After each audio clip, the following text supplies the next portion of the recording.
اول حد بعت لي كان نتفليكس.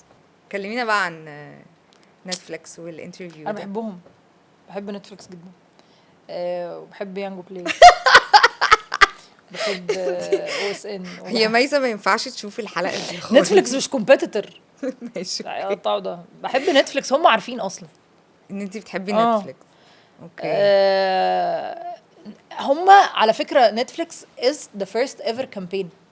اوكي ما عملتش نايس. كامبينز، انا لسه طالعه. امم اول حد بعت لي كان نتفليكس. نايس. كنت بتنطط فعلا، اللي هو مش مصدقه نفسي بقى، اللي هو ايه، هو اصلا في اوبشن ان انا اشتغل مع نتفليكس؟ انا ما كنتش فاكره اصلا ان ده اوبشن. وقعدت بقى اصوت. حلو قوي. كان ايه بقى الانترفيو؟ كان اندوفير. كانوا عاملين كولكشن كده للمسلسلات وكومبيتيشن. اندوفير. بس ده بسطك اكتر حاجه ولا؟ دي كانت اول حاجه، فده كان اكتر فده حاجه. وطبعا الانترفيو بتاع جيرارد